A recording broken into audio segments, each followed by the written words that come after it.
इस मनुष्य की देह की पहचान जब प्राण चले जाते हैं तब हम इसकी पहचान कर पाते हैं।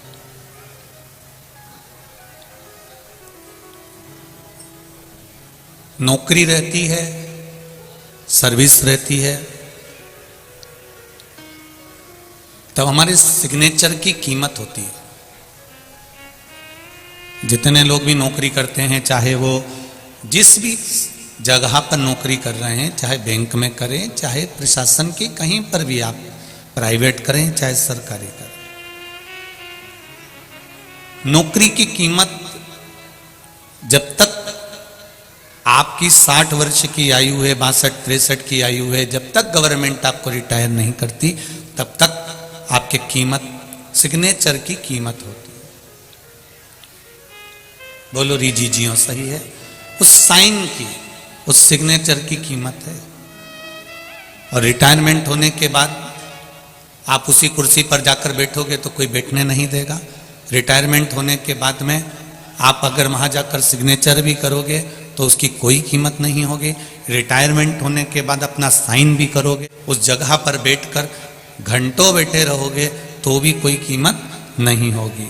अर्थात जब तक आपकी नौकरी है, सर्विस है, 60 वर्ष के, 62-63 के नहीं हो जाते तब तक आपके साइन की कीमत बनी हुई है। और उसके बाद में फिर आपके साइन की कोई कीमत नहीं है। जैसे 60 वर्ष की आयु तक, 65 वर्ष की आयु तक नौकरी के समय पर साइन की कीमत होती है, उसी तरह जब तक हमारे भीतर ये 21,600 श्वास रोज निकल रही है तब तक इस शरीर की कीमत है। इसके बाद इसकी कोई कीमत नहीं, इसका कोई महत्व नहीं है। फिर शरीर बेकार हो गया, फिर शरीर की कोई महत्वता नहीं रही। फिर कोई गीता जी का पाठ सुनाए तुम्हारे मरने पर, चाहे कोई रामायण सुनाए, चाहे कोई भागवत सुनाए, चाहे कोई पुराण सुनाए, चाहे तुम्हारे सिर के पास में कोई घी का दिया लगाए, चाहे तेल का लगाए, चाहे तुम्हारे मरने के बाद कोई दही पेड़ा खिलाए, चाहे तुम्हारे मरने के बाद कोई गुलाब जामुन खिलाए, उसकी कोई कीमत नहीं। अपने जीते जी ये श्वास के चलते चलते भगवान की भक्ति को धारण करिए। काम करते रहो, नाम जपते रहो, भोला मिलेगा जरूर, कभी ना कभी मिलेगा। आप अपनी एक एक श्वास की कीमत को समझिए, अपनी एक एक श्वास की कीमत को जानिए, क्योंकि यह श्वास हल्की फुल्की नहीं है।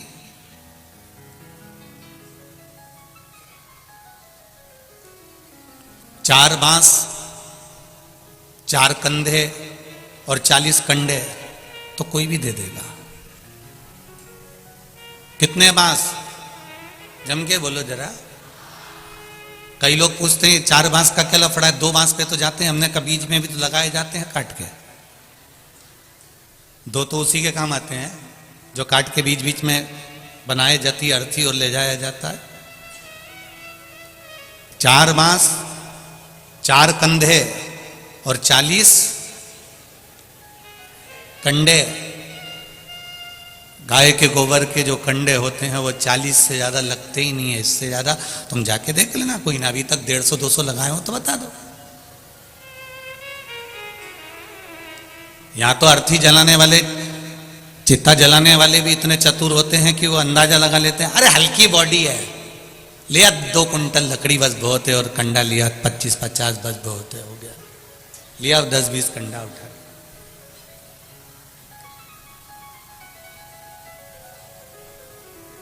पूरी जिंदगी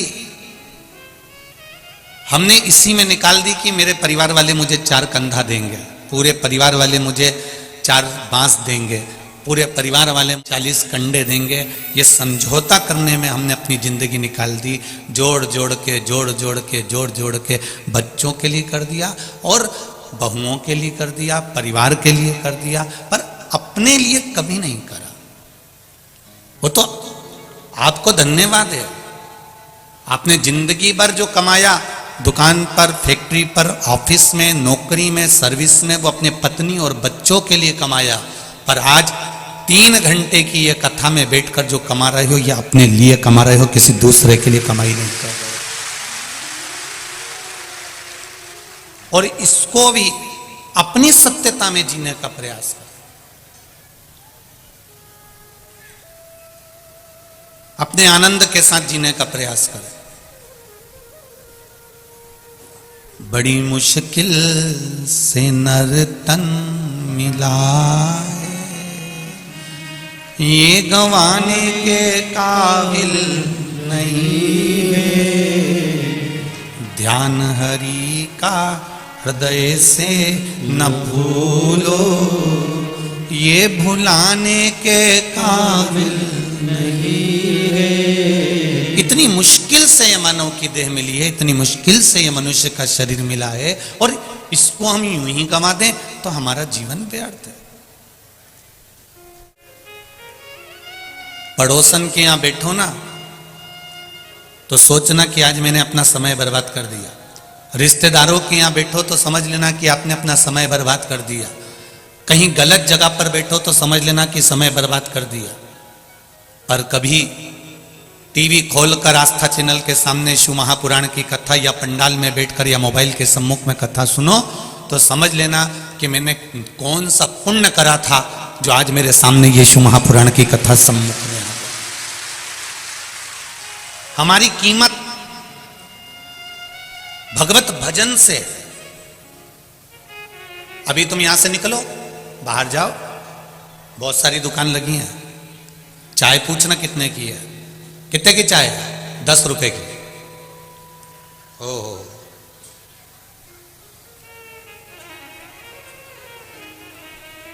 अब तुम जाते जाते बीच में कोई अच्छी होटल मिल जाए, वहां पर रुकना।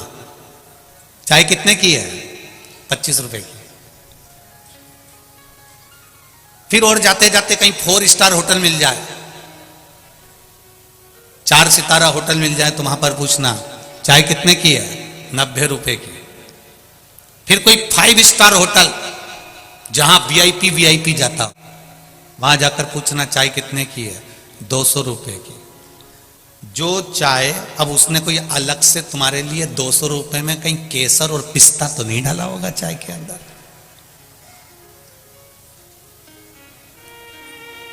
चाय वही है, कप भी वही है, गिलास भी वही है, पीने वाला भी वही है। बस ठेले पर पूछा तो 10 रुपए की थी, होटल में गए तो 25 की हो गई, 4 स्टार होटल में गए तो 90 की हो गई, और 5 स्टार में गए तो जम के बोलो जरा 200 की हो गई। अर्थात चाय वही है, पर चाय की वैल्यू कहां बढ़ी? जब वो ऊंची जगह पर जाकर बैठी तब उसकी वैल्यू बढ़ गई। 10 रुपए की चाय 200 की हो गई। उसी तरह आप कहां बैठ रहे हो? पड़ोसी के यहां बैठ रहे हो कि पान की दुकान पर बैठ रहे हो कि चौराहे पर बैठ रहे हो, आपकी क्या कीमत है? पर जब आप शिव महापुराण की कथा में जाकर बैठते हो तब आपकी कीमत परमात्मा जानता है। आपकी कीमत परमात्मा जानता है।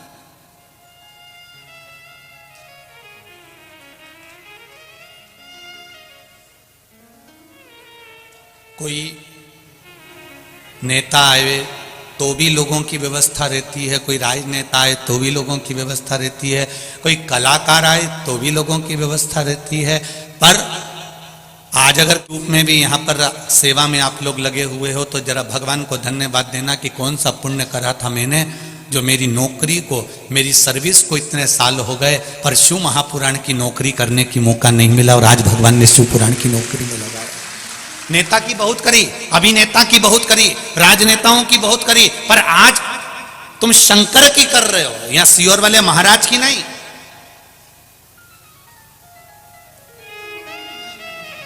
ये मेरी बेटियां, ये मेरी बहनें, ये मेरी माताएं सेवा में लगी हुई हैं, कार्यकर्ता सेवा में लगे हुए हैं, पुलिस प्रशासन सेवा में लगी हुई है। इनको गौरव महसूस होना चाहिए कि आज मैं जो सेवा कर रहा हूं, अभी ये किसी दूसरे की सेवा नहीं, ये शिव की सेवा है, ये शंकर की सेवा। 7 दिन की सेवा करोगे, सेवा के बाद में क्या मिलता है ये तो मेरा विश्वनाथ, मेरा भोलेनाथ जाने, इसका तो अंदाजा हमको भी नहीं। क्या सेवा का फल मिल सकता है ये मेरा शंभू जाने। ये मेरा त्रिकालदर्शी एक पत्र आया है, देखिए उस पत्र में कोई डॉक्टर साहब ने पत्र लिखा है।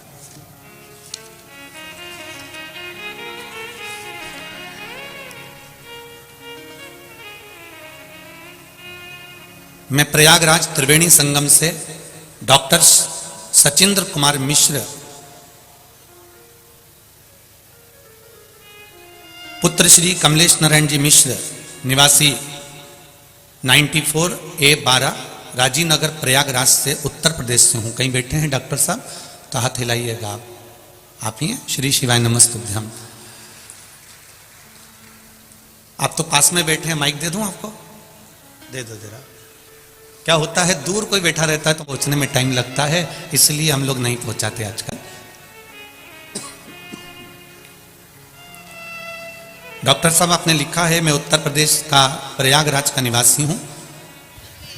पहले तो मैं आपको नमन करता हूं कि आप प्रयागराज की भूमि से आए हैं, आपको प्रणाम करता हूं मैं। पिताजी भी हमारे आए हैं। पिताजी खड़े रहिए। श्री शिवाय नमस्तुभ्यम बाबूजी। आप माता जी, पिताजी। श्री शिवाय नमस्तुभ्यम। आप प्रयागराज की भूमि से आए हैं, त्रिवेणी संगम से आए हैं, गंगा यमुना सरस्वती का जहाँ संगम है, ऐसी पावन धरा को आपको नमन करता हूँ। हमने आपको जल भी भेजा था, गंगा जल भेजा था ट्रेन से बनारस, जब आप जा रहे थे। जी जी। तो मैंने ये भैया है ना, ये फोटोग्राफर, हाँ। इनसे लेटे हनुमान जी का प्रसाद और त्रिवेणी का जल भेजा था। जरूर जरूर, बाबा की कृपा हो। आपने लिखा है इसमें जी कि मैं पेशे से डॉक्टर हूँ, चिकित्सक हूँ, बाबा की कृपा है, खूब आनंद में है। गुरुदेव, मैंने सागर में जब केसरवानी जी कथा करवाए थे, तब मैंने टीवी पर कथा सुनकर ये विश्वास रखकर मैं सागर गया था। आप कहते हो कि पंडाल में शिव महापुराण की कथा एक बार सुनकर क्या प्राप्त होता है, जरूर सुने।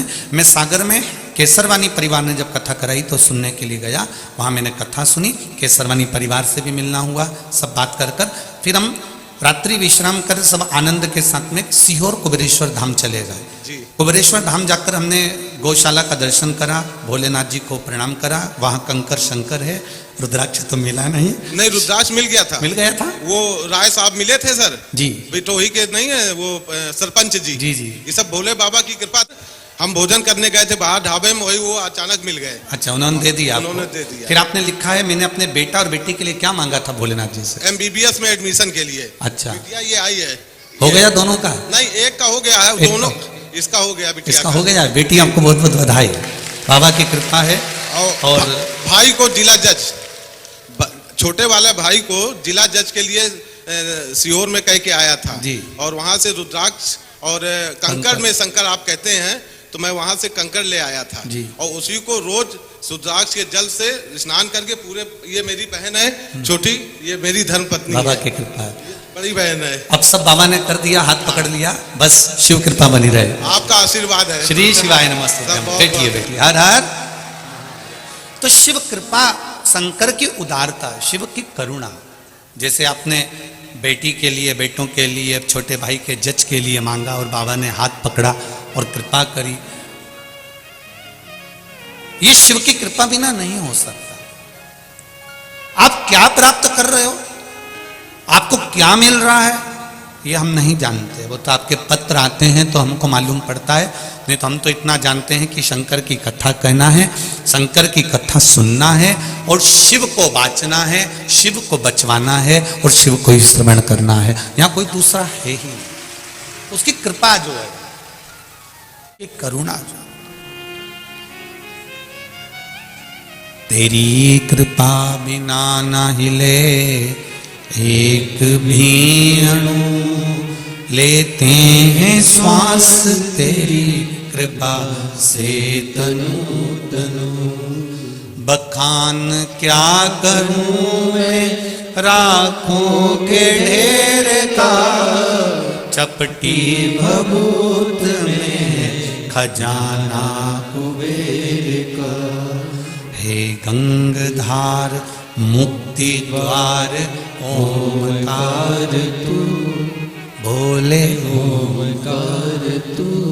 आयो शरण तिहार शंभु तार तार तू। ये शिव कृपा, ये शंकर की उदारता है। शिक्षक आपको शिक्षा देता है, गुरु आपको दीक्षा देता है।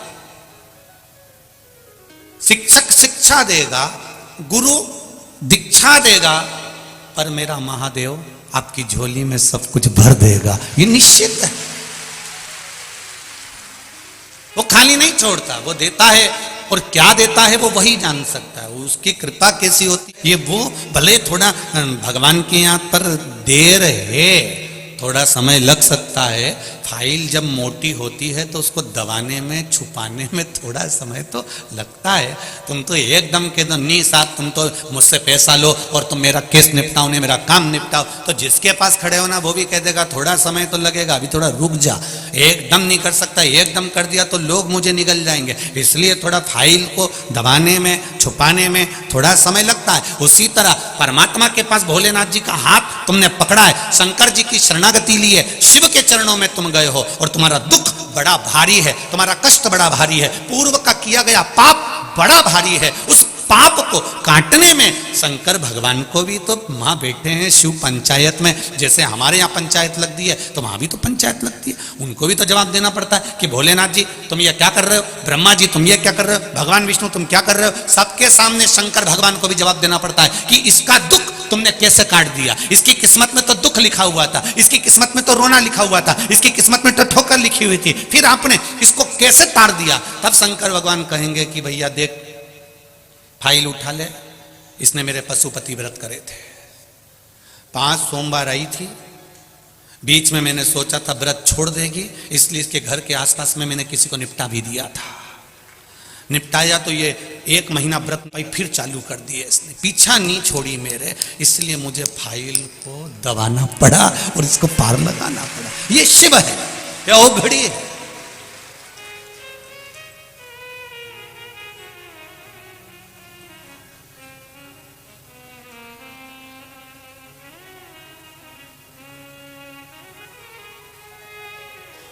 एक व्यक्ति वो होता है जो दूध की थैली वाले के यहाँ जाता है दूध की थैली लेने के लिए, ए भैया दूध की थैली दे दे जरा, 20 रुपए ले, 25 रुपए ले, 50 रुपए ले, दूध की थैली दे। एक व्यक्ति वो होता है जो दूध की थैली वाले के यहाँ जाता है, दूध की थैली लेकर आता है, और एक व्यक्ति वो होता है जो गाड़ी लेकर निकलता है, दूध की थैली वाली के रुकता है, 50 रुपए जमा करता है, घर पे देते हुए जाना। अब थैली वाला अलग से एक थैली निकाल के रखेगा, उसको यही टेंशन है कि भेरू के घर पे पहुंचाना है, उसको टेंशन लगी। उसने कोई जा रहा था, उससे पूछा तू वहां जा रहा है क्या, नहीं नहीं मैं तो इधर जा रहा हूँ। फिर उसने पूछा तू जा रहा है क्या, नहीं मैं उधर नहीं जा रहा। आखिरी में दुकान बंद करने का समय आ गया तो उसने सोचा कहाँ की आफत मैंने ले ली, पर थैली तो दे के आना पड़ेगा क्योंकि 50 रुपए दे के गया सवेरे से। फिर उसकी थैली वो खुद गाड़ी उठाया और आखिरी में अपनी दुकान को बंद कर कर छोड़ के उसके यहाँ थैली देकर आया। अगर आपने एक बार पशुपति व्रत कर लिया है तो ये याद रखना कि थैली तो घर पे आकर देगा, ये निश्चित है। दुख तो मिटाएगा, ये कष्ट तो मिटाएगा, आएगा, ये निश्चित है। पर वो कब आएगा मिटाएगा ये उसको मालूम है। दुकान जब बंद करेगा, जब वो अपना काम पूरा कर लेगा, जब वो जान जाएगा तभी तो पहुंचेगा ना, तभी तो वो पहुंचेगा। मैंने तेरे ही भरोसे ओ बाबा तेरे ही भरोसे हवा बिच उड़ती जावांगी, बाबा डोर हथों छड़ीना मैं कटी जावांगी। भोले मैं तेरी पतन, शंभो मैं तेरी पतन। ये उसकी कृपा जब होगी वो आएगा, निश्चित है वो पहुंचेगा। भरोसा नहीं टूटने देगा मेरा महाराज। हमारा जीवन, पूर्ण जीवन में हम 4 बांस 4 कंधे और 40 कंडे के चक्कर में पूरी जिंदगी निकाल दी है। पर निवेदन है उस जीवन को निकालो, पर उस जीवन को भक्ति के साथ निकालो। जितना हो सकता है भजन के साथ, शिव स्मरण के साथ, शिव कृपा के साथ में, भगवान शंकर की अविरल भक्ति के साथ निकालो। सती मैया माता प्रसूति के गर्भ से जन्मी थी। शिवजी के साथ उन्होंने क्या किया था? दक्ष प्रजापति ने कन्यादान किया था।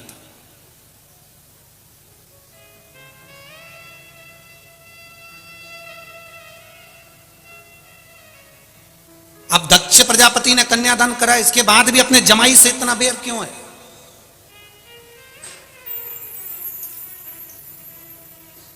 कंस ने अपनी बहन की शादी करी, सारा खर्चा उठाया, उसके बाद अपनी बहन से बैर इतना रखा कि अपने भांजों की हत्या करने लगा।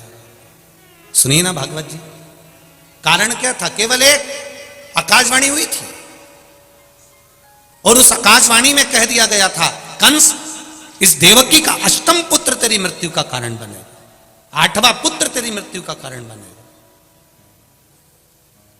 अष्टम पुत्र, जरा विचार करिए। कंस का इतना प्रेम था अपनी बहन के साथ में, इतना स्नेह था, उसके बाद में भी उसको अपनी बहन से बैर कर लिया। और दक्ष प्रजापति का सती के प्रति कितना प्रेम था कि मां जगतजननी की आराधना कर रहा है दक्ष प्रजापति, मां दुर्गा की आराधना कर रहा है दक्ष प्रजापति, और देवी जी प्रसन्न होकर बोलती है, मांग दक्ष तुझे क्या चाहिए? दक्ष कहता है मेरे घर में एक बेटी हो जाए। तो मां जगतजननी कहती है, तेरे घर में पहले से 60 लड़कियां जन्म ले चुकी हैं,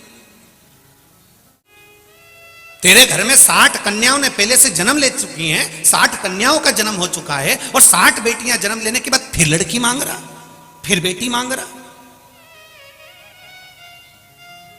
अरे जरा विवेक रखो दक्ष प्रजापति, इतनी लड़कियां होने के बाद तो लोग लड़का मांगते हैं और तू लड़की मांग रहा।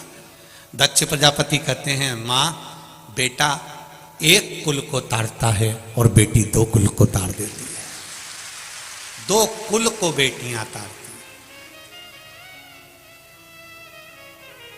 पर मेरा बेटियों से एक निवेदन हर पल, हर घड़ी, हर क्षण रहा है। जिन माता और पिता ने तुम्हारी परवरिश में पूरी जिंदगी निकाल दी, तुम्हें अच्छा कॉलेज, अच्छा स्कूल, अच्छी एजुकेशन दी है, कपड़े पहनने के लिए मना नहीं करा,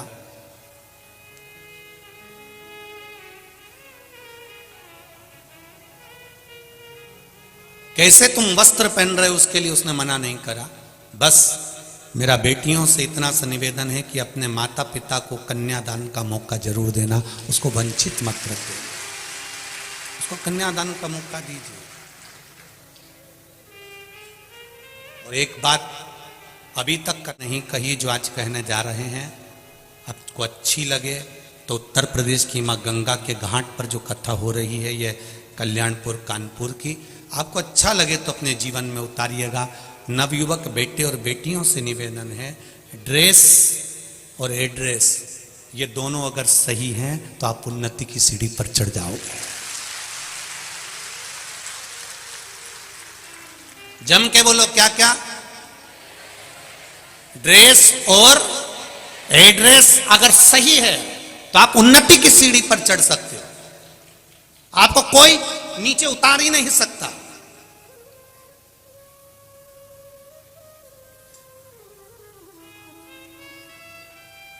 आपका ड्रेस और एड्रेस अच्छा रखिए, सही रखिए, आप उन्नति की सीढ़ी पर चढ़ते जाओगे। आप अगर देखो कोई व्यक्ति अगर एक भजिए की दुकान खोल ले और उसकी ड्रेस इतनी गंदी हो, इतनी गंदी हो, उसके पास में मक्खी भी न कर रही हो, तो तुम में से एक भी उसके पास में भजिया खाने नहीं जाएगा। और अगर वही भजिए की दुकान पर उसने ड्रेस अच्छी पहन के रखी है, भले छोटी सी दुकान है, ठेले की दुकान है, और भोजन बना रहा है, भजिया बना रहा है और कोई मक्खी नहीं और सब अच्छा है, तो फिर ढेर भीड़ लगी होगी। किसी किसी ठेले पर, चाट की दुकान पर ढेर भीड़ लगी होती है, क्योंकि वो सफाई से रह रहा है। एड्रेस सही हो, ड्रेस सही, आप बढ़ जाओगे। कहां बैठ रहे हो, एड्रेस से मतलब ये होता है कि तुम्हारी बैठक कहां पर है, किसके पास में बैठ रहे हो, कौन के पास बैठ रहे हो, कौन तुमको आड़ी टेढ़ी सलाह दे रहा है, कौन तुमको श्रेष्ठ सलाह दे रहा है, कौन तुमको समझा रहा है। अगर आपका ड्रेस और एड्रेस ठीक है तो आपका हाथ भोलेनाथ पकड़े हुए हैं, आप आगे बढ़ते चले जाओगे। आज कलाकारों ने मुंबई में बैठकर फिल्मों का निर्माण करने वालों ने जिन फिल्मों को बनाया है उसमें सबसे ज्यादा अगर कुछ गलत दिया है तो ये ड्रेस और एड्रेस दोनों बिगाड़ दिया है, जिसके कारण पूरा विश्व, पूरा राष्ट्र आज कर्त की ओर जा रहा है।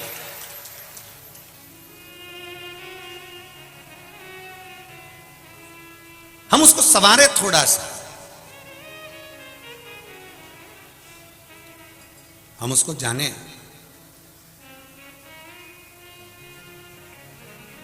शिव कथा कह रही है सती मैया के लिए, माता पार्वती जी के स्वरूपों में मां जगत जननी दुर्गा भवानी स्वयं दक्ष प्रजापति से करिए, दक्ष तुम्हारे घर में 60 लड़कियां जन्म ले चुकी हैं और तुम फिर लड़की मांग रहे हो।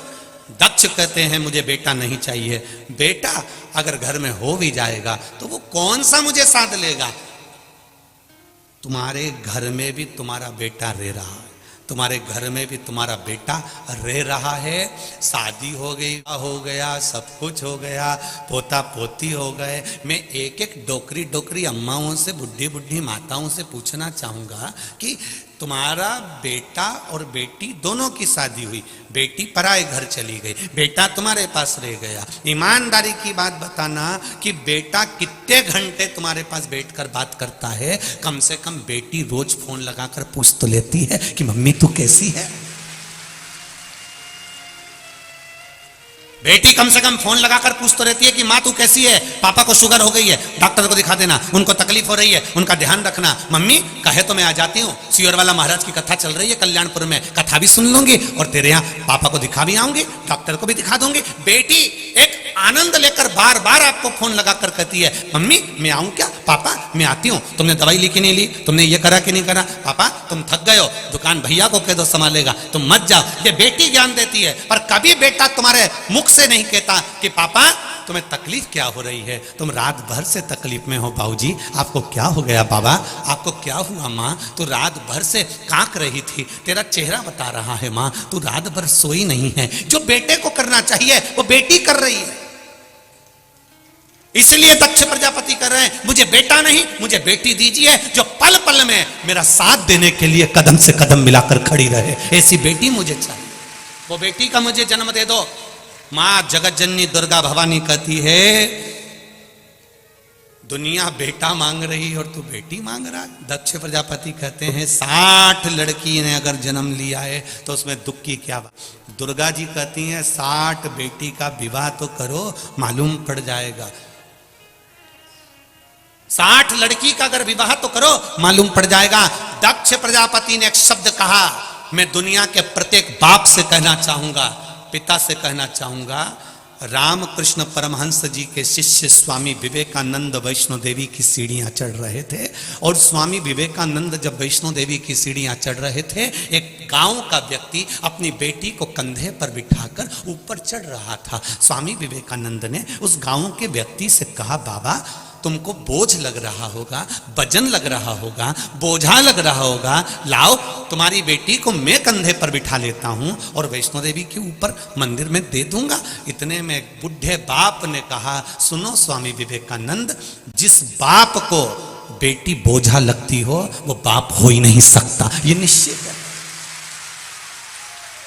बेटी कभी बाप पर बोझा नहीं होती।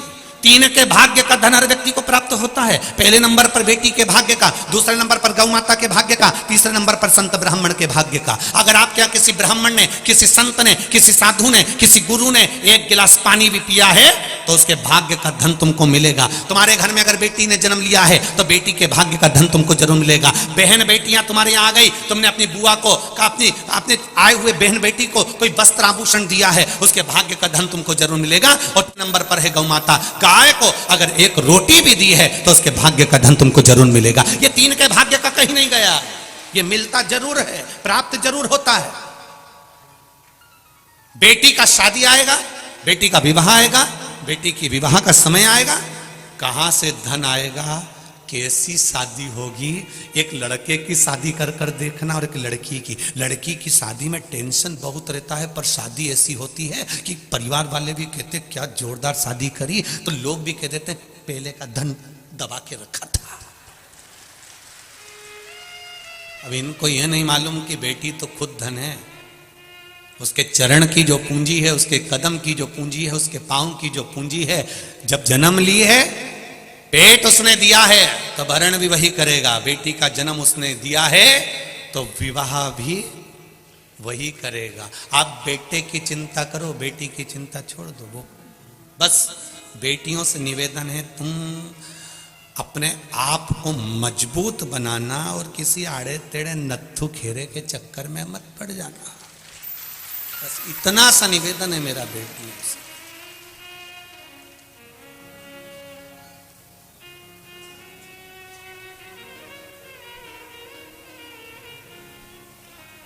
जाए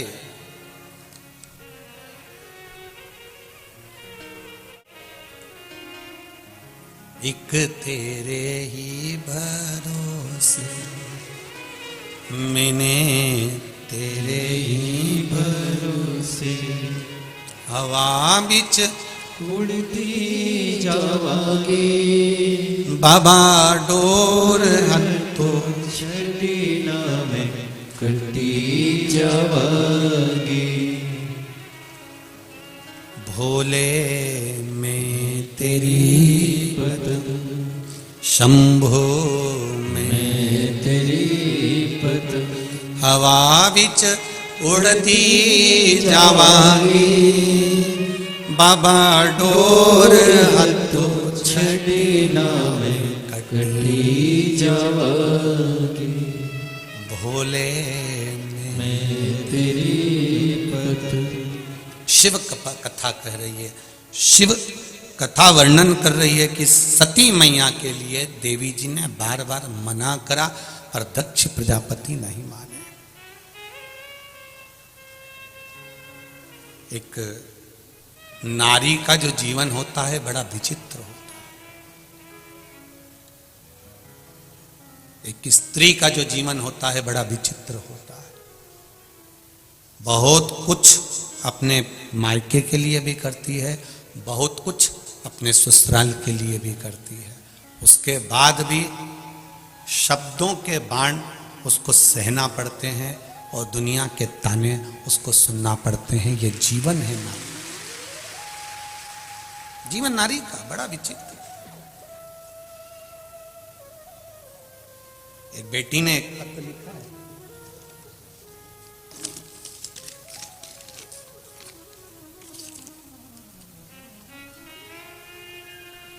मेरा नाम सरस्वती पटवा है, मैं उन्नाव शुक्लागंज गंगा पार से आई हूं। कहीं बैठी हो सरस्वती जी पटवा तो हाथ जरूर हिलाइएगा। कहीं बैठी हो तो हाथ हिलाइएगा। आप ही हैं, दोनों हाथ हिला देगा। श्री शिवाय। सभी लोग मत हिलाओ, बस केवल जो सरस्वती पटवा है वही हिलाए। हाँ ठीक है, दिख गई हो बेटा। श्री शिवाय नमस्ते। एक बार फिर से हिला दीजिए। श्री शिवाय नमस्ते। मेरा नाम सरस्वती पटवा है, मैं उन्नाव शुक्लागंज गंगा पार से आई हूं। गुरुजी, नारी का जीवन बड़ा विचित्र होता है। तकलीफ आई जीवन में। मेरे दो गठान दो ही तरफ हो चुकी थी गुरुदेव। एक 5 mm की थी, एक 4 mm की थी। डॉक्टर ने बोल दिया था, पहले भी 2 बार ऑपरेशन हो चुके हैं, अब हिम्मत नहीं थी कि ऑपरेशन करवाऊं। मैंने सोचा कुछ हो, अब मौत ही क्यों ना आए, क्योंकि 2 बार मैं ऑपरेशन करवा चुकी थी। अब ये तीसरी बार ये 2 गांठ सामने आ गई, फिर गांठ हो गई और वो गांठ ठीक नहीं। बड़े डॉक्टरों को भी दिखाया परंतु उसमें कोई आराम नहीं, ऑपरेशन फिर करवाना। गुरुजी, अगस्त सावन के महीने में मैंने शिव महापुराण की कथा टीवी पर सुनी। 1 लोटा जल चढ़ाना और बेलपत्र चढ़ाना शुरू किया। मैं रोज जाती और बाबा जी से कहती, बाबा बहुत दर्द होता है, बहुत तकलीफ में हूं बाबा। सियोर वाला महाराज कहता है कि आप बच्चों की तरह परवरिश करते हो बाबा, मुझे संभाल लो, मुझे बहुत तकलीफ है बाबा। मैं किससे कहूं बाबा, मुझे रोग बड़ा है, कष्ट बहुत है बाबा। अब ऑपरेशन नहीं करा सकती मेरे शरीर का, आप मेरे अंदर की जो गांठें हैं दोनों को गला दो बाबा। गुरुदेव रोज रोती थी बाबा के सामने, ठीक कर दीजिए ना बाबा। भोले बाबा को 1 लोटा जल चढ़ाना चालू करा। बाबा को एक बेलपत्र जो चढ़ी मिल जाती थी उसी को उठा कर ले आती थी। और आप कहते हो ना गुरुदेव की प्रसाद समझकर, औषधि को मांग कर खाना है, मैं औषधि मांग कर लाती थी। बाबा की कृपा हो गई गुरुदेव, अब मेरी दोनों गठाने गायब हो गई हैं और दर्द बंद हो गया है। मैं बाबा को धोख लगाने आई हूं। बैठिए बेटी, सरस्वती जी पटवा बैठिए। श्री शिवाय नमस्तुभ्यम। शिव कृपा होती है ऐसी। पत्र भेजा है आपने, बोलना है, थोड़ा समय लग जाएगा बाबू, जल्दी हो दो जल्दी। कथा बहुत सारी रह जाती है ना माइक पे बोलने के चक्कर में। चल जल्दी पहुंचाओ, जल्दी कार्यकर्ता जल्दी भेजिएगा, एक के पीछे एक देते जाओ, पहुंच जाएगा। मेरे बाबा ने लाज रखी है, ऐसा मेरा ओघड़दानी, ऐसा मेरा त्रिकालदर्शी, ऐसा मेरा शिव, ऐसा मेरा कैलाशी, ऐसा मेरा अविनाशी है। अब दिल से पुकारो उसको, अब दिल से कहो उसको। जब आप दिल से पुकारोगे, दिल से कहोगे, आप हृदय से उसको निवेदन करो, वो सुनेगा जरूर। ऐसा नहीं कि नहीं सुनेगा। श्री शिवाय नमस्ते। गुरुजी श्री शिवाय नमस्तुभ्यम। बाबू क्या नाम है आपका? मेरा नाम कृष्ण कुमार शर्मा है। कहाँ से आए बाबू? मैं यही कानपुर श्यामनगर का निवासी हूँ। जी, गंगा मैं तट के हैं, आपको नमन करता हूँ। गंगा तटवासियों को सबको प्रणाम मेरी ओर से। एक बहुत छोटा सा संस्मरण में बस कहना चाहूंगा। मेरे बाबा की ऐसी दया है जी। एक बार मैं मंडी गया था कुछ सामान लेने, मेरी गाड़ी का पेट्रोल खत्म हो गया। मैंने अपने छोटे भाई को बुलाया कि आ करके मुझे कुछ पैसे दे दे, तो मैं क्योंकि पर्स घर पे भुलाया था, वो अपना पर्स लेकर के आया और उसने मुझे पैसे दिए। मैं चला गया, उसका पर्स वहीं गिर गया कहीं मंडी में ही जी। मैं घर वापस आ गया। इसके बाद वो ढूंढने लगा कि पर्स कहाँ है। उस पर्स में काफी डॉक्यूमेंट थे, पैसे तो थे ही थे, काफी डॉक्यूमेंट ऑफिस के थे जी। तो उसी समय ये अष्टमी का व्रत कराया था आपने, सोमवार के अष्टमी का जी, सोमवार का अष्टमी का, और वो पार्थिव शिवलिंग का निर्माण। अच्छा, पार्थिव शिवलिंग निर्माण। जी, जी जी। वो हमने और मेरी ये पत्नी खड़ी हैं और मम्मी भी हैं, जी, जी। इन लोगों ने सबने मिलकर किया।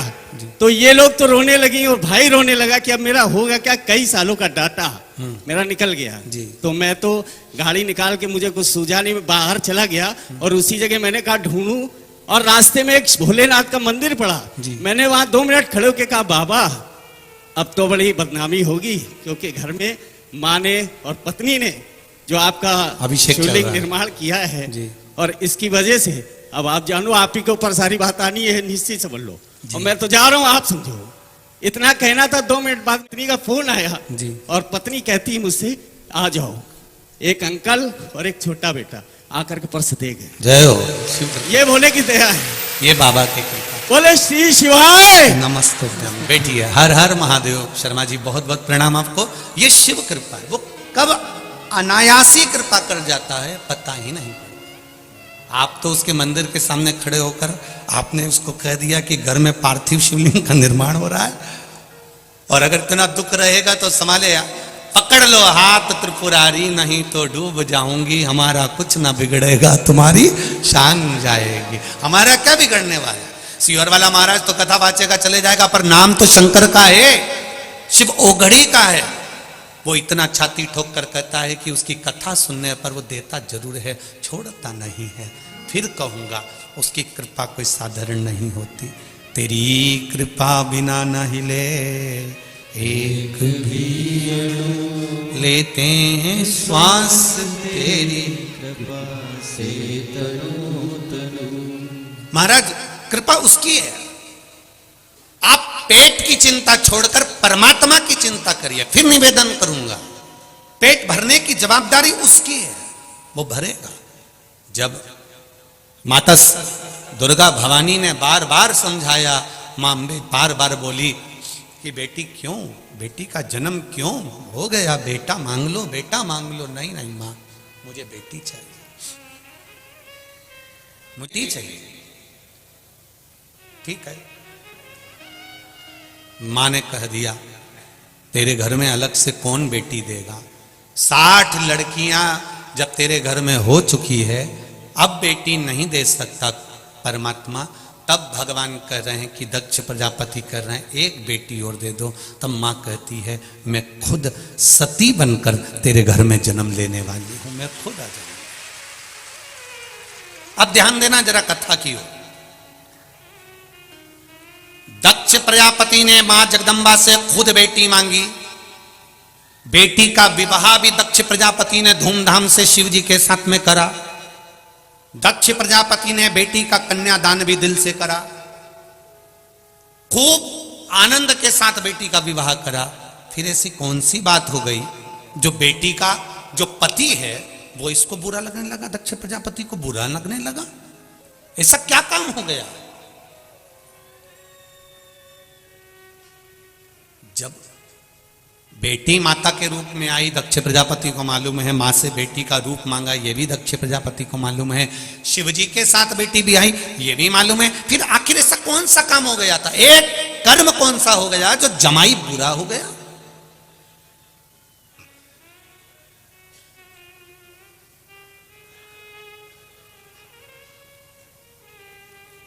बहुत ध्यान दीजिएगा थोड़ा सा।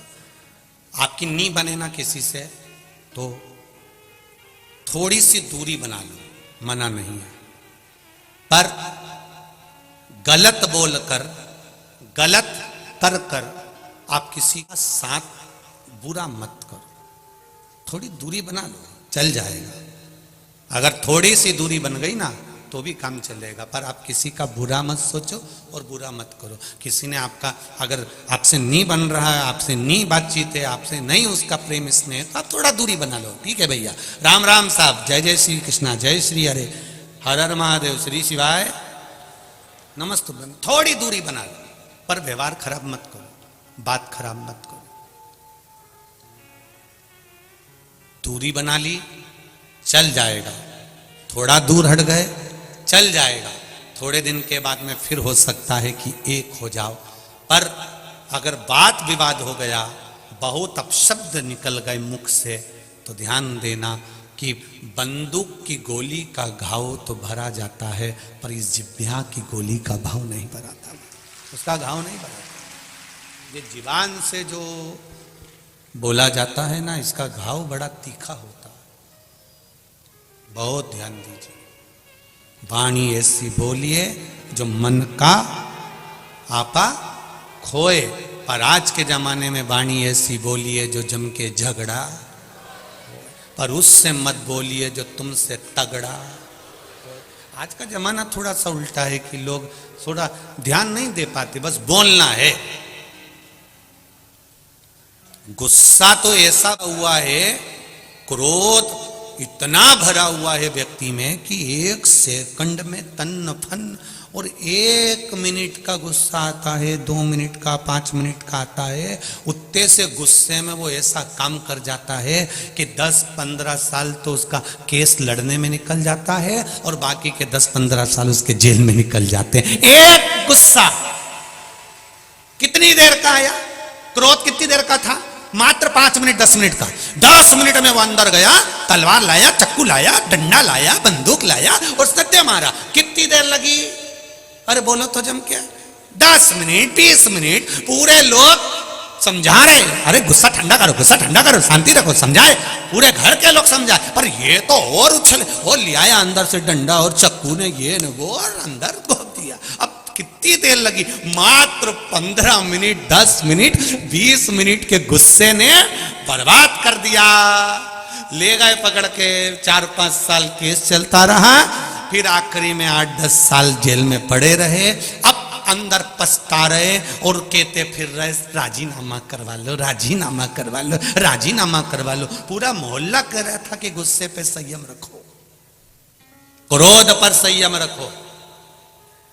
और हम जिस भी जगह पर कथा करने जाते हैं, पूरी समिति को हम बार बार एक ही बात कहते हैं, चाहे वो जे लोग कथा लेने आए हो तो भी हमने एक ही बात कही होगी कि अपने क्रोध पर संयम रखकर कथा करवाना, तो कथा सफल हो जाती है। जरा जरा सी देर में तन्न फन ये पड़ा और वो चले, तो ऐसे में कथा होना बड़ा कठिन पड़ जाता है। अपने क्रोध पर संयम, क्रोध पर संयम।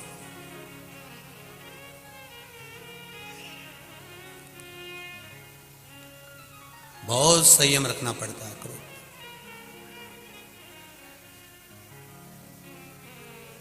जब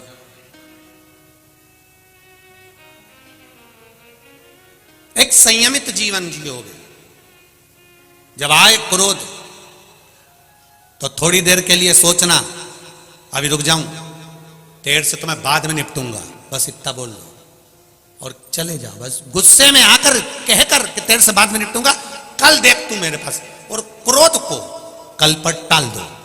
क्रोध मेरा सासुओं से भी निवेदन है, बहुओं से भी निवेदन है, तुम्हारे को भी अगर गुस्सा आए तो तुम कह दो बहू से भी, तू रुक तो सही, शाम को आन दे मेरे छोरा को, बस शाम तक टाल दो, मत बोलो कुछ भी।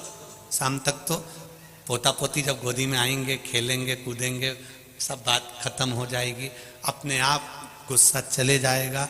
पति से अगर उसके बोल भी दिया तो भेरू तो कौन सा बोलने वाला है, तो कौन सा बोले, तो धीरे धीरे गुस्सा गया। और बहुओं से भी निवेदन, अगर आपको भी क्रोध आए ना, थोड़ा देर टाल दो, मैं चली सोने, तुम बड़बड़ाती रहो और मैं जा रही, और कमरे में जाओ, दरवाजा आराम से मंगल बंद करके, लड़के अगर जा रही हो तो आलू का पराठा बना के ले जा, और कमरे में आराम से टमाटर की लोंजी के साथ खाओ।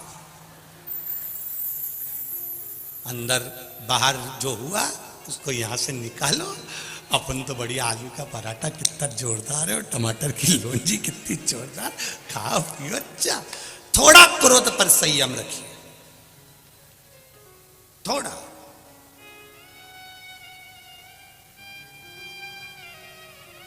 पर महाराज खाए बिना रह जाऊं,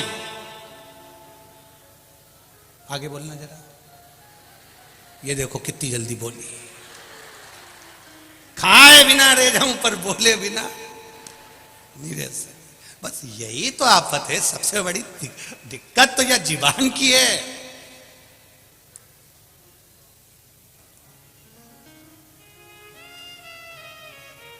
एक दिन ये जीवान ने अपने दांतों से कहा 32 भाइयों से, ए दांतों से कहा 32 भाई, तुम मेरे भाई हो, मैं तुम्हारी बहन हूं, कोमल कोमल सी साधारण सी, तुम मुझे काट मत देना।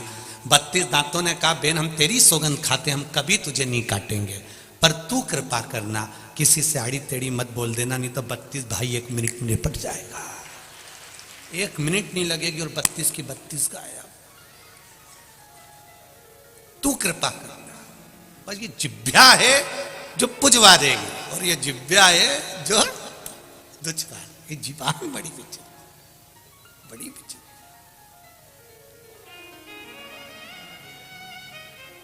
इसीलिए बार बार हर पल, हर घड़ी, हर क्षण हम उस शिव को याद कर कर भाव महाराज। भगवान शिव की कथा कर रही, सती मैया भगवान दक्ष प्रजापति के यहाँ पर जन्म ले ली।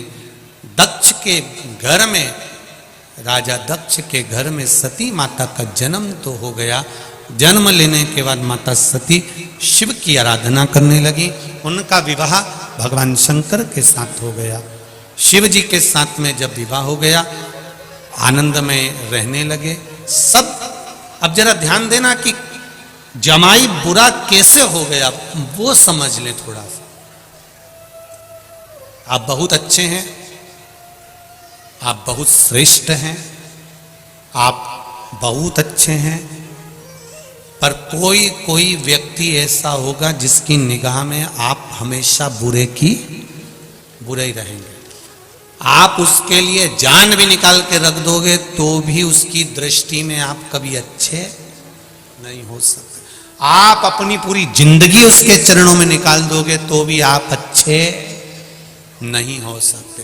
एक बार जिसकी दृष्टि में आप बुरे हो गए तो भले तुम पूरा मुंह का निवाला भी दे दोगे तो भी अच्छे नहीं हो सकते, तो भी वो आपका खोट देखेगा ही, बुराई देखेगा ही, ये निश्चित है। और यदि वो आप में खोट देख रहा है, आप में बुराई देख रहा है और आप उसके लिए अच्छा ही अच्छा कर रहे हैं, करो, मना नहीं है, पर तुम सोचो कि वो तुम्हारी बुराई करना बंद कर दे, वो तुम में बुरा देखना बंद कर दे, वो तुम में गलतियां देखना बंद कर दे, तो ये नहीं हो सकता। क्योंकि परमात्मा ने तुम्हारे लिए पैदा ही इसलिए करा है कि तुम्हारी वो गलतियां छांटता है।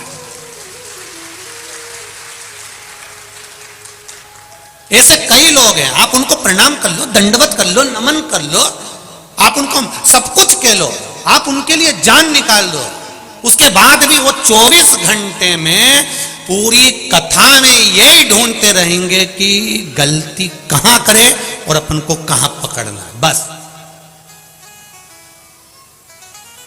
कहां पकड़ना।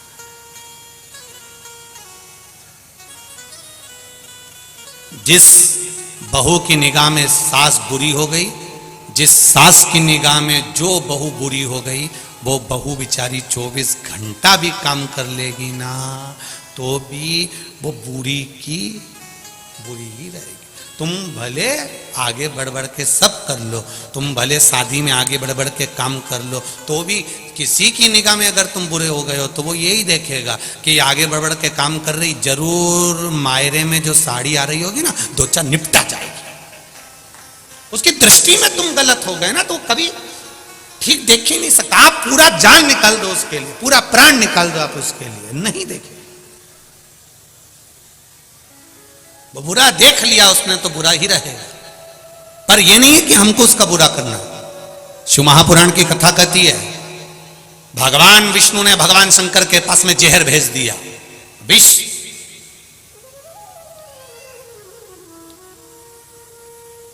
पार्वती जी को बुरा लग गया, वो अमृत पी रहा है और आपके पास जहर भेजा है। देवता 33 कोटि देवी देवता अमृत पिएंगे और आपको जहर। बोले तो क्या हो गया, जहर भेजा है, पी लेते हैं।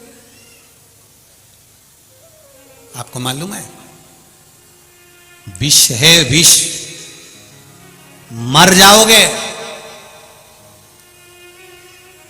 शंकर भगवान ने अपनी अर्धांगिनी को जो कहा है, संसार की सारी अर्धांगिनियां इस बात को अच्छे से सुन लेना। पार्वती जी कह रही है विष पियोगे मर जाओगे।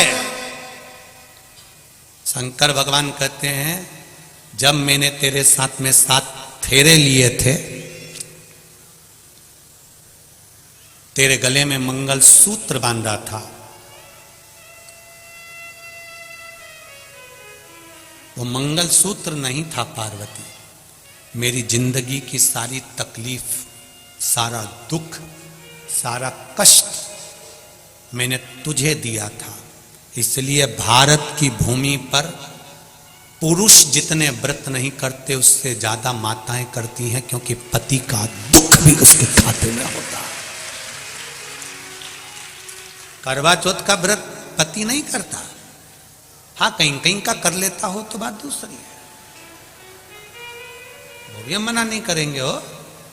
पर पति अगर व्रत करता होगा तो हमको तो ये भी सोचने में आता है कि पत्नी चलनी में मुंह देखती होगी या काय में देखता होगा, वो भी एक थोड़ा सोचने वाली बात जरूर है। पर हम शिव जी कह रहे हैं पार्वती से, फेरे के समय पर जब छठा फेरा होता है और छठे फेरे के बाद में जब 7वां फेरा होता है, उस छठे फेरे को उलट पट्टे का फेरा कहते हैं।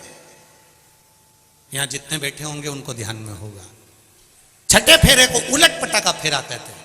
अभी तक लड़की लड़के के दाईं ओर बैठी थी, अब इस फेरे के बाद में जब वो श्रृंगार कर कर आएगी और 7वां जब फेरा होगा तो पाटा बदल जाएगा, लड़की लड़के के बाईं ओर जाकर विराजमान हो जाएगी। इसको उलट पटा फेरा कहते हैं। इस फेरे की महत्वता किसी पंडित से, किसी ब्राह्मण जन से पूछोगे तो वो बता देगा आपको कि ये फेरे की महत्वता क्यों होती है। अर्थात इस फेरे में, इस फेरे के अंतर्गत लड़के के जिंदगी का सारा दुख, तकलीफ, कष्ट, सब कुछ धर्मपत्नी अपने माथे ले लेती है। इसलिए जब दुख की घड़ी आती है तो धर्मपत्नी अपने पति को एक ज्ञानी बनकर ज्ञान भी दे देती है। तुम चिंता मत करो, हो गया ना कर्जा, धीरे धीरे चुकेगा, टेंशन लेने की जरूरत नहीं है, आप तो अपना कर्म करो, देखा जाएगा। मेरी रकम पड़ी है ना, वो दिया। धर्मपत्नी विल पावर मजबूत करती है, धर्मपत्नी बल देती है। क्यों टेंशन देते हो, मैं बैठी हूं ना, मैं चलती हूं ना तुम्हारे साथ में, मैं आगे बढ़कर काम कर दूंगी, तुम चिंता मत करो। तुम लगाओ दुकान, मैं बर्तन धो दूंगी, तुम लगाओ ये काम, मैं तुम्हारे साथ कदम से कदम मिलाकर काम करूंगी। वो होती है धर्मपत्नी। शिव जी ने अपनी पत्नी से कहा विष मेरे लिए आया है, मैं पीऊंगा, मर जाऊंगा, तो क्या तुम मुझे देखती रहेगी? धर्मपत्नी कहती है तो मेरा क्या काम है? पति कहता है सुइया पति को लेकर आ गई, सावित्री यम की केस से लेकर आ गई, तो तू तेरे पति को मरता हुआ देख लेगी? पार्वती जी कहती अब भी अच्छे से पियो, तुम जरा पियो पियो, मैं निपट लूंगी सब। शंकर भगवान ने विष का प्याला लिया, शिव जी ने विष पीना चालू करा, पार्वती मैया श्वास में से प्रवेश कर गई, कंठ पर जाकर बैठ गई, पूरा विष निकल गई, पूरा विष निकल गई। लोग पूछते हैं शंकर जी का स्वरूप नीला है, पार्वती काली कैसे हो गई? शिव जी कहते हैं विष तो उसी ने पिया था, विष तो उसी ने पिया था, कंठ में बैठी है, कंठ में।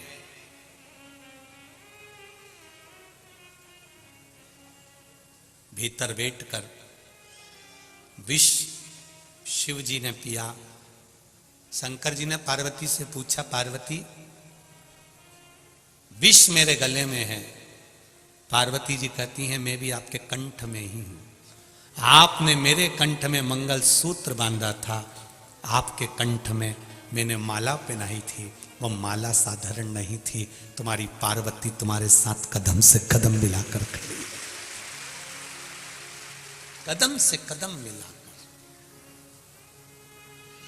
एक धर्म पत्नी का सबसे बड़ा धर्म है, पति अगर गलत मार्ग पर जा रहा है, व्यसन में जा रहा है, मदिरापान में जा रहा है, मांसाहार में जा रहा है, जुए में जा रहा है, वेश्यावृत्ति में जा रहा है, धर्म पत्नी का फर्ज है सुधारने का प्रयास करो। ये नहीं कि मायके में जाके बैठ जाऊंगी तो ये सुधर जाएगा। वो सिंदूर चढ़ा हुआ अभी तक बटुक भैरू था, तू गई तो काल भैरव बन जाएगा। उसको सुधारने की जवाबदारी तुम्हारी भी है, उसको संवारने की जवाबदारी तुम्हारी भी है।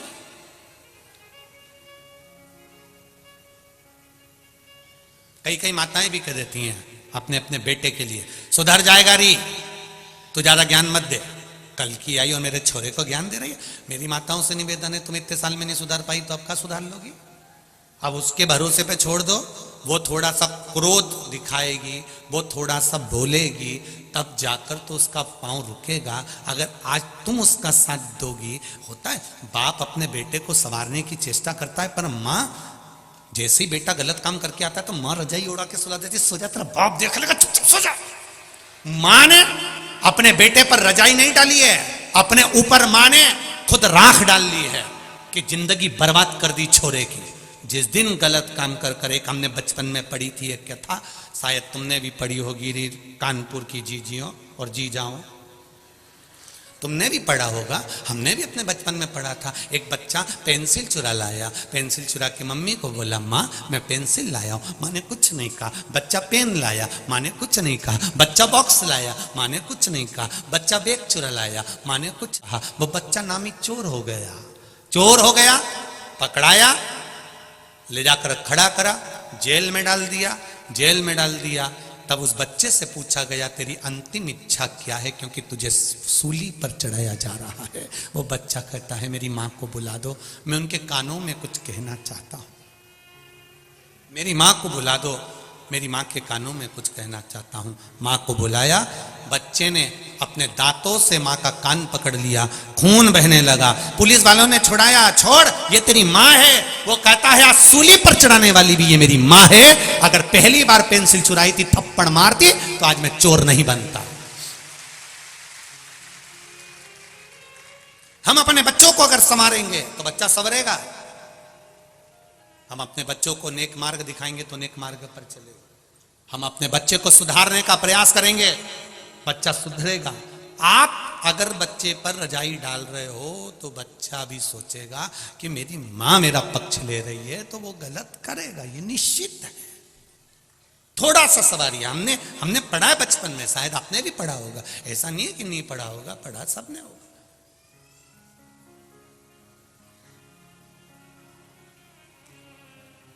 कुछ कुछ चीजें तो अभी तक नहीं भूल पाए हम भी, तुम भी नहीं भूले होगे। मटके की कथा, टम्मक टू रे टम्मक टू, वो भी चलता। कुछ भूले क्या? भले शिव कथा कह रही है। सती मैया ने शिव जी से विवाह करा। दक्ष प्रजापति की दृष्टि में शिव बुरे कैसे हो गए? केवल एक कारण शंकर भगवान का समझ में आ गया। मैं आया और शिव जी ने मुझे प्रणाम नहीं करा। इतनी सी बात, इतनी सी। अब किसी ने कहा कि शिव जी इतनी सी बात के लिए दक्ष प्रजापति की निगाह में शंकर बुरे हो गए थे? नहीं, शिव बुरे इसलिए हुए क्योंकि दक्ष प्रजापति ने चंद्रदेव को श्राप दिया था, रे चंद्रमा, मेरी बेटी का विवाह तुम्हारे साथ में हुआ है, तुम केवल एक रोहिणी पर ध्यान देते हो, बाकी की बेटियों पर ध्यान नहीं देते। मैं तुम्हें श्राप देता हूं चंद्रमा कि तुम्हें काया का रोग हो जाएगा। चंद्रमा के शरीर में काया का रोग हो गया, काया गल गल के नीचे गिरने लगी, टपक रही है चंद्र की काया। चंद्रदेव की आंख में आंसू आ गए। नारद जी से पूछा, नारद जी मेरी काया का रोग कैसे मिटेगा? नारद जी ने कहा, तुम शंकर भगवान की स्तुति करो, पूजन करो, शिवलिंग का निर्माण करो। शंकर भगवान की पूजन करने से, शिवलिंग के निर्माण से तुम्हें जरूर कुछ ना कुछ प्राप्त होगा, ये निश्चित है। आज एक बेटा आया, उसने पत्र लिखा है,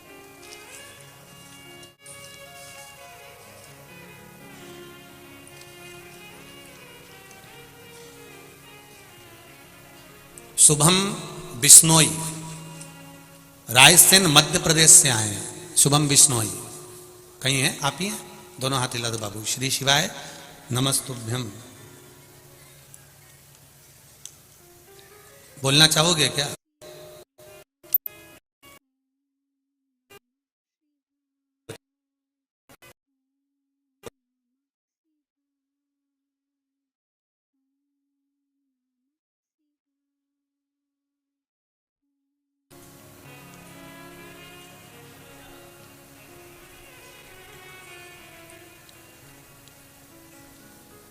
मेरा नाम शुभम बिश्नोई है, रायसेन मध्य प्रदेश से मैं आया हूं।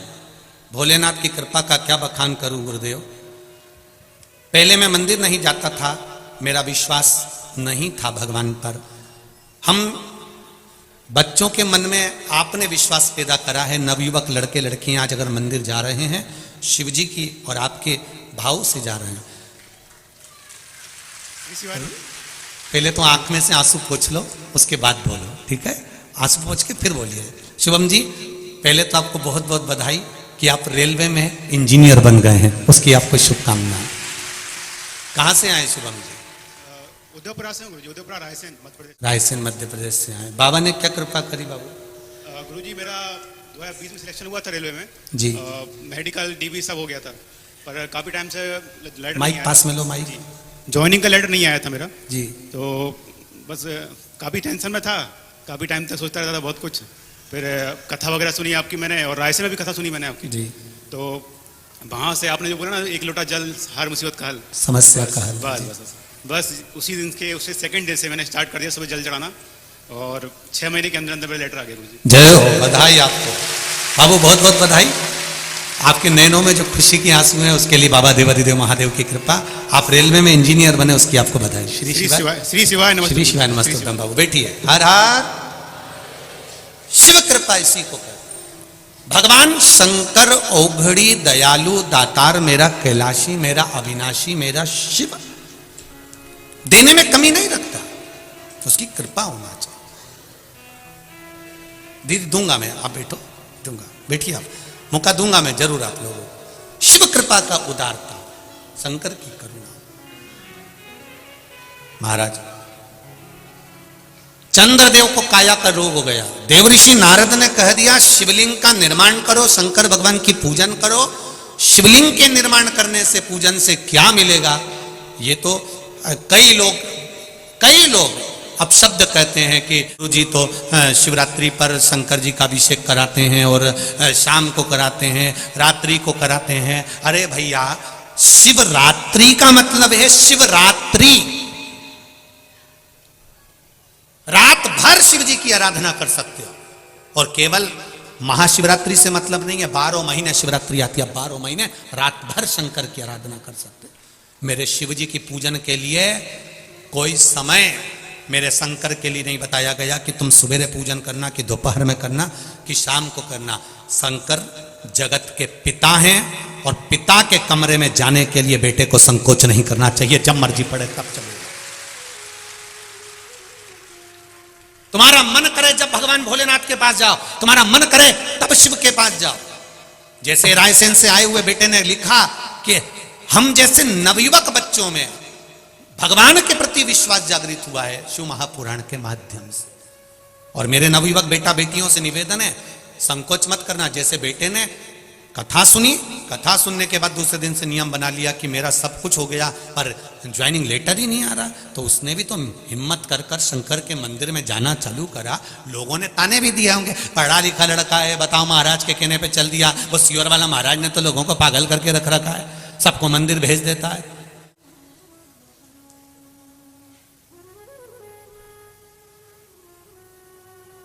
तो उसमें दिक्कत क्या है मंदिर जाने में? शिव मंदिर जाने में तकलीफ क्या है? सियोर वाले महाराज ने ये तो नहीं कहा आप लोगों से कि हमारे यहाँ आओ। सियोर वाला महाराज तो एक बात जरूर कहता है, कहीं मत जाओ पर शिव के द्वार जरूर जाओ, शंकर के द्वार जाइए, शिव की उदारता जरूर पाइए। आज आप लाखों की संख्या में आए हुए हो, तीसरा दिन है कथा का, बाउंड्री के बाहर लोग खड़े हुए हैं, जहां देखो वहां, जहां मौका मिल रहा है वहां पर बैठकर कथा सुन रहे हो। ये आपकी दृढ़ विश्वास, दृढ़ता, भरोसा ही तो है जो आपको यहां तक लेकर आया है। जब आप इतने विश्वास से यहां पर आए हो तो उस विश्वास का फल मेरा भी तो विश्वनाथ देगा ही देगा, खाली तो नहीं छोड़ेगा। अगर विश्वास लेकर आए हो तो विश्वास का फल तो मिलेगा, प्राप्त तो होगा आपको, ऐसा तो नहीं कि नहीं देगा वो। कृपा की न होती जो आदत तुम्हारी, तो सुनी रहती अदालत तुम्हारी। जो गरीबों के दिल में जगह तुम न पाते, तो किस दिल में होती इबादत तुम्हारी। आज अगर शिव की कृपा हुई है तो आपका विश्वास भी तो जागा है, भरोसा भी तो जागा है। दृढ़ता रखकर सुनिए। चंद्रदेव को काया का रोग हो गया, शिवलिंग का निर्माण करा, देवर्षि नारद के कहने पर करा। कम से कम शंकर भगवान की भक्ति तो करी, स्मरण तो करा, नाम जाप तो करा। और जब मंत्र जाप में डूब गए, जब मंत्र स्मरण में डूब गए, मंत्र जाप में डूब गए, नाम जाप में डूब गए, तब भक्ति का बल तो बढ़ा। भक्ति का बल तो बड़ा है ना महाराज।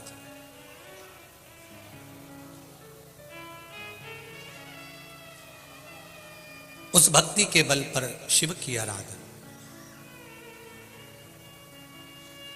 कार्यकर्ता थोड़ा ध्यान दें, पत्रकारों को नीचे घूमने की परमिशन है, वो कहीं पर भी घूम सकते हैं क्योंकि वो पत्रकार है, इसका ध्यान रखें।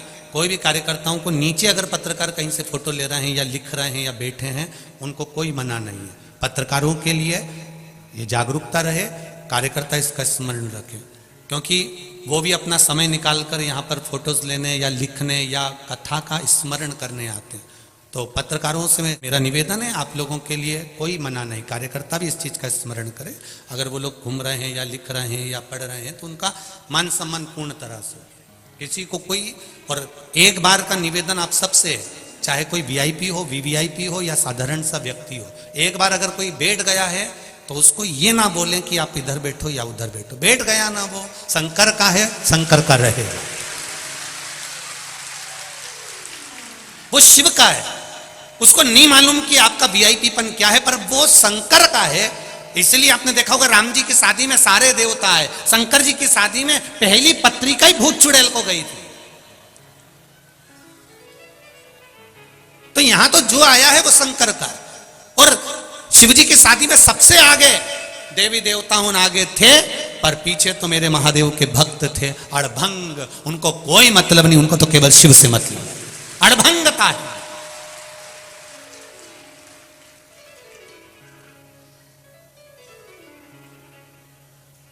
हमारा ये मना नहीं है, हमारे लिए वीवीआईपी वीआईपी और आप सब एक जैसे हो। हमारे लिए उसके लाखों दीवाने बड़े से बड़े उसके चरणों में कंकड़ माटी से पड़े, उसके लिए सब बराबर।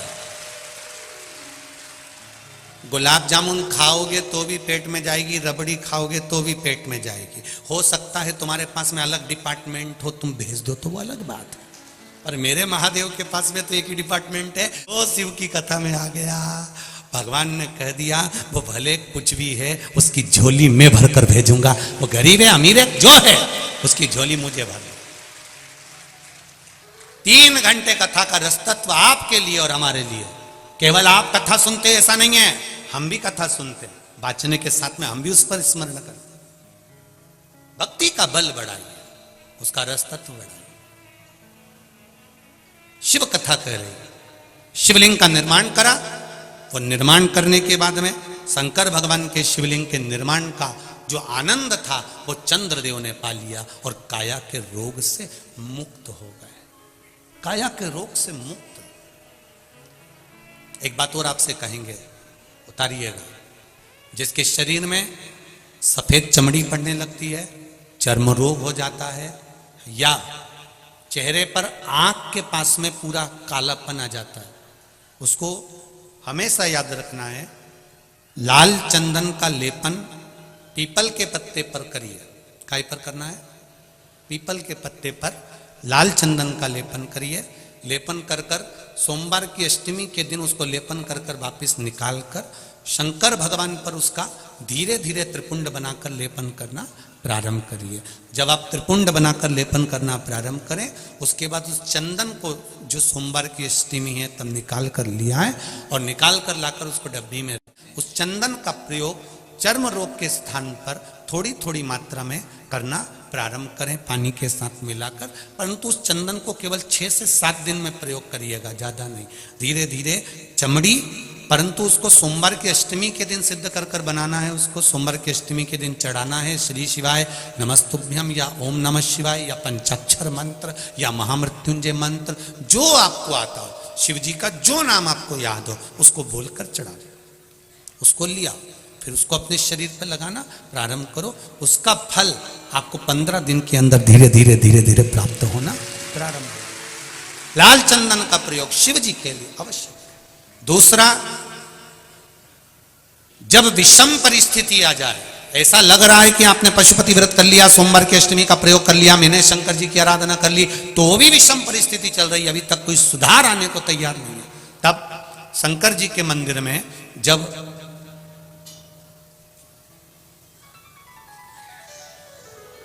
बेलपत्र चढ़ाने के लिए आप जाएं, तब प्रयास करिएगा कि बेलपत्र को, अशोक सुंदरी का स्थान सबको मालूम है ना? बोलो, जम के बोलो जरा, मालूम है सबको? अशोक सुंदरी वाली जगह पर बेलपत्री को, डंडी वाली जो जगह है जहां से पानी बहकर जाता है, उधर रखना है। उसी बेलपत्री को वापस उठाना है। शिव जी के शिवलिंग पर जब बेलपत्री रखो तो डंडी का भाग, आप यहां बैठे हो तो डंडी का भाग पीछे की ओर होना चाहिए। शिवलिंग जैसे ये है तो डंडी का भाग पीछे की ओर, उसको रखकर 7 लोटा जल भगवान शंकर पर समर्पित कर दीजिए, अपने भाव को रखते हो। अगर विषम परिस्थिति चल रही है, आपने पशुपति व्रत कर लिया, सोमवार के अष्टमी का कर लिया, उसके बाद भी कार्य नहीं हो रहा, अटक रहा है, किसी कार्य, कोई फाइल मोटी है, थोड़ा समय लग रहा है, तो 7 लोटा जल का प्रयोग करें। धीरे धीरे 7 लोटा जल शिव जी को बाल्टी में भरकर ले जाएं अपने घर से। 7 कलश जल शिव जी को समर्पित करना है और समर्पित करने के बाद उस बेलपत्री को वापिस अपने ही घर पर लेकर आ जाना। 11 दिन 21 दिन उसको रखो, फिर उसका विसर्जन वापिस किसी नदी, सरोवर, तालाब या वृक्ष के नीचे कर दीजिए। बाबा हाथ पकड़कर बाहर निकाल ही देगा। परिस्थिति अगर बहुत विचित्र, विषमता, बहुत विषम परिस्थिति में उस जगह पर इसका प्रयोग कर सकते। शंकर भगवान को रिझाना, बेलपत्र का प्रयोग भगवान शिव को रिझाने का जो आनंद है, शिव को जो मनाने का आनंद है, वो एक स्वरूप ही अलग है, उसका एक स्वरूप आनंद। शंभु शरणे पड़ी मांगू घड़ी रे घड़ी, दुख काटो दया करी ने दर्शन, शिव की आराधना का फल प्राप्त करें। भक्ति प्रबल होनी चाहिए। चंद्रदेव की काया ठीक हो गई।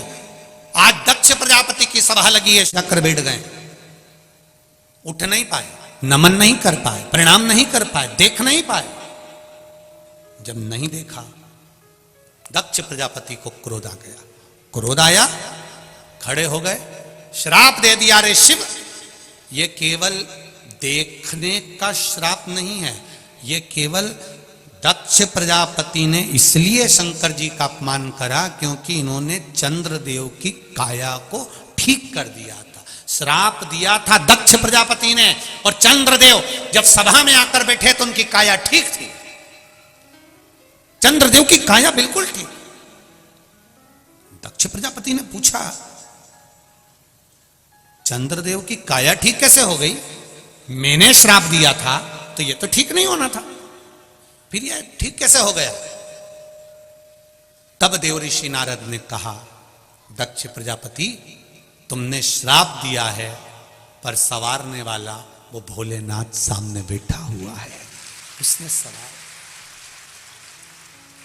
शिव ने इसको अच्छा कर दिया, हाँ, शंकर भगवान ने इसको अच्छा कर दिया, हाँ। रुको, अब गुस्सा, अब क्रोध चरम पर पहुंच गया। अब क्रोध पहुंचा तो जैसे ही दक्ष प्रजापति अंदर आए और नारद जी ने कह दिया कि चंद्र की काया इसलिए ठीक हुई क्योंकि उसको शिवजी ने ठीक कर दिया, तो अंदर आते से ही तिलबिला रहे थे।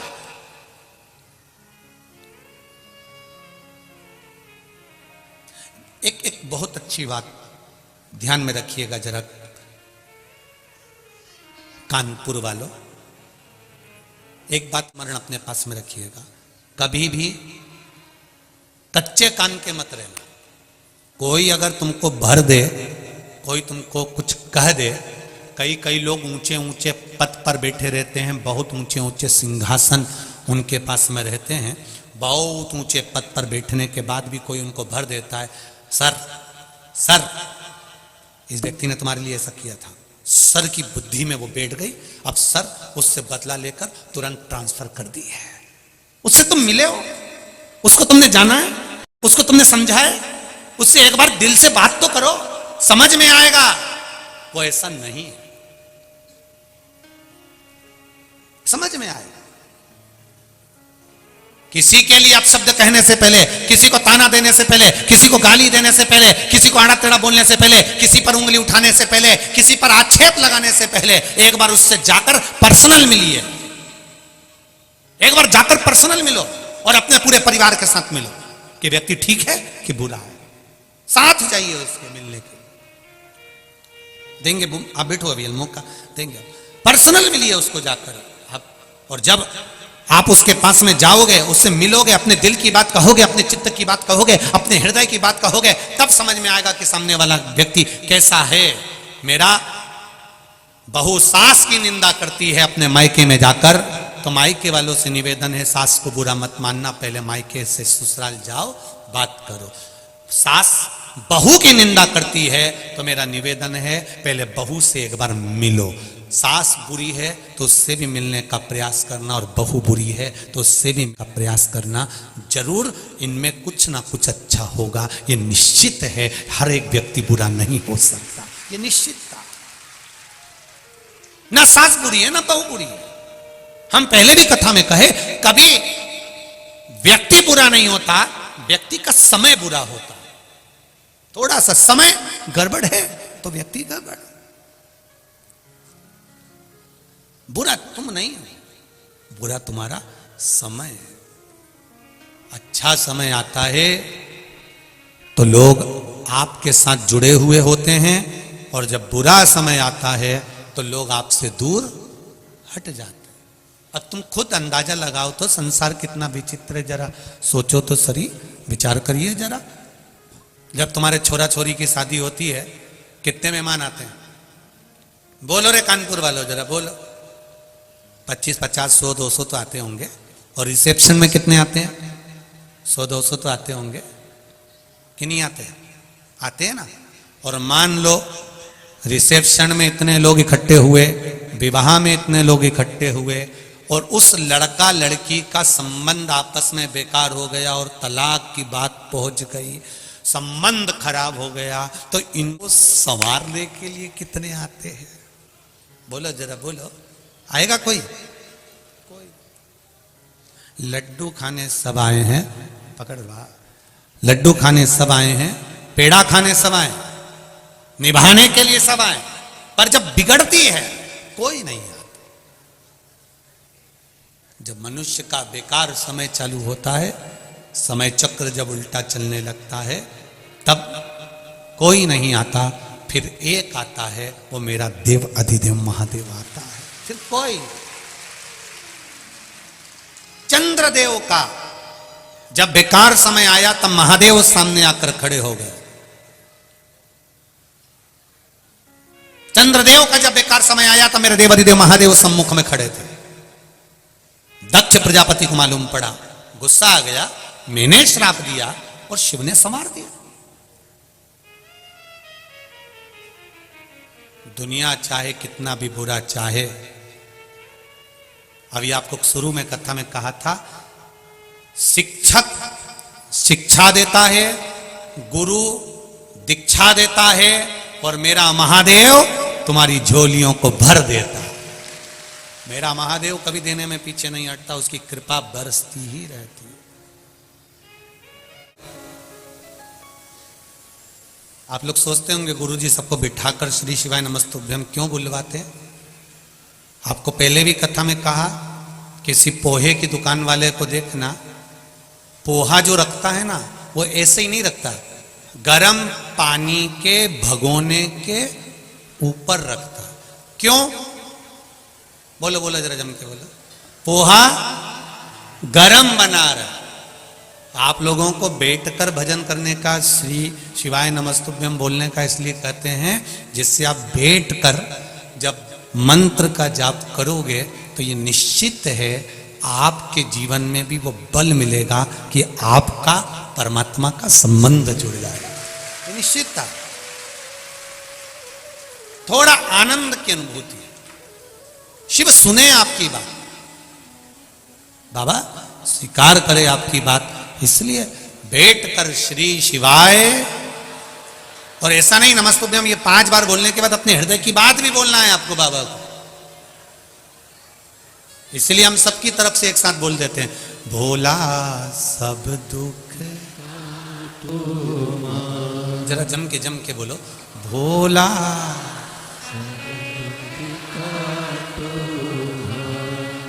शिव शंकर तेरे माला, भोला। बहुत बढ़िया।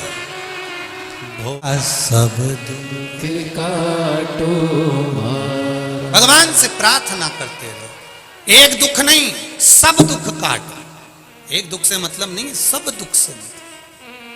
सर्वे भवन्तु सुखिनः। शिव कथा कह रही, सती मैया के पति भगवान शिव जी को दक्ष प्रजापति ने इसलिए अपशब्द कहा क्योंकि उन्होंने चंद्र की काया ठीक कर दी। क्रोध आ गया, श्राप दे दिया, शिव तुम शमशान में निवास करोगे। भगवान शंकर शमशान में रहने के लिए तैयार।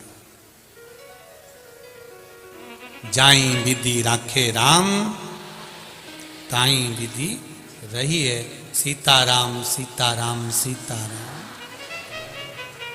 और किया अभिमान तो फिर नहीं पाएगा, होगा वही प्यारे जो भोले जी को भाई। मिला शमशान में रहने का श्राप मिला। शिव जी तो भी खुश हो गए, उठकर नाचने लगे। भगवान विष्णु ने पूछा तुमको श्राप लगा है और तुम नाच रहे हो? शंकर भगवान कहने लगे मेरे ससुर ने जो मुझे जगह दी है उस जगह पर कोई दूसरा कब्जा नहीं कर पाएगा। शमशान में कौन कब्जा करने जाएगा? मुझे शमशान का वास मिला। ये कोई साधारण जगह नहीं, जहां अमीर और गरीब दोनों की शान सम है, उसी का नाम सम शान है। वहां कोई छोटा नहीं, कोई बड़ा नहीं, सब बराबर। कोई छोटा नहीं, कोई बड़ा नहीं। ये शिव कृपा, शिव उदारता, उसकी करुणा है। शिव कथा कह रही है। भोलेनाथ जी चले गए, सती मैया के साथ निवास किया। दक्ष प्रजापति ने एक यज्ञ रखा, सबको बुलाया, शिव जी को नहीं बुलाया। कोई पत्र नहीं गया, कोई बुलावा नहीं गया, नहीं गया पत्र और बुलावा। सती मैया के मन में भाव जागृत हो गया कि मुझे जाना है, अपने पिता के घर में यज्ञ है और इतना विशाल यज्ञ है, उसमें मुझे पहुंचना है।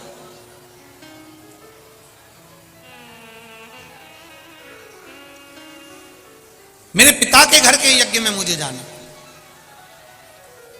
जाने के लिए आतुर हो। शिव जी से कहा, बाबा मेरा मन है मैं भी अपने पिता के घर में यज्ञ में जाऊं। शिव जी ने समझाया, सुनो सती, तुम्हारे पिताजी ने सबको बुलाया है पर मुझे नहीं, इसलिए जाकर क्या करोगी, यहीं पर श्रेष्ठता है सती, आप रुको यहीं, आप यहीं। सती मैया नहीं मानी, जाने के लिए आतुर था। मायके जाए बेटी, मना नहीं है। बेटियां अपने मायके जाएं, अपने पापा मम्मी के घर जाएं, मना नहीं। अपने पिताजी के यहाँ, अपनी माता जी के यहाँ जाए, मना नहीं है। पर उस जगह पर ना जाए जिस जगह पर सम्मान अपने पति का ना हो। अगर अपने पति के लिए अपशब्द बोला जा रहा है, आड़ा टेढ़ा कहा जा रहा है, तो वहां जाने की कोई श्रेष्ठता नहीं है। वहां जाकर फिर करोगे क्या?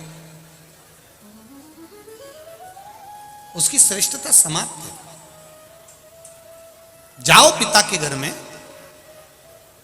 जाना चाहिए। जब तक माँ बाप जिंदा हैं, जब तक माता पिता जीवित हैं, तब तक बेटियां मायके आती हैं, और जिस दिन माँ बाप चले जाते हैं तो बेटियां भी मायके आना बंद कर देती हैं, फिर वो अपने घर पर रहती हैं। माता पिता के रहने से बेटियां आती हैं, जब माता पिता नहीं रहते तो बेटियां भी नहीं। क्या करेंगे आके हम? महाराज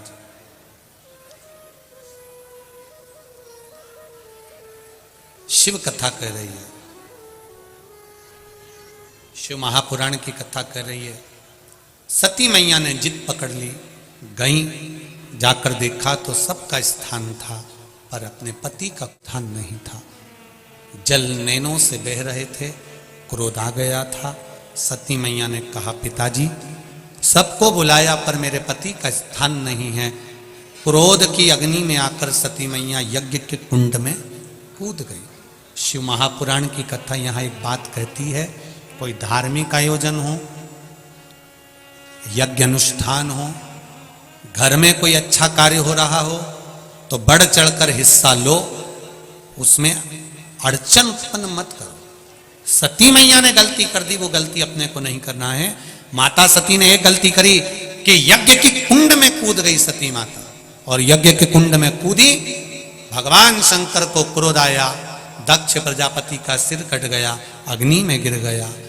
सती मैया को देखा तो शिव जी की आंख में जल था। री सती, तुझे अगर मरना ही था, प्राण त्यागना ही थे, तो तू ये यज्ञ की अग्नि में क्यों कूदी?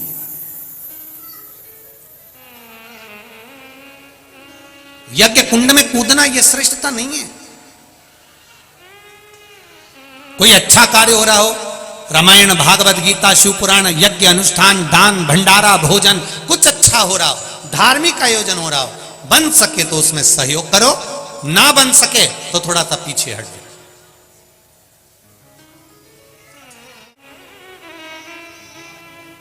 अच्छे कार्य में अपने हाथ को आगे बढ़ाओ, पर अच्छे कार्य में अपनी पांव मत अड़ाओ, अपनी टांग मत अड़ाओ। शिव कथा कह रही है, भगवान शंकर का गुणगान कर रही है। सती मैया जलकर भस्म हो गई।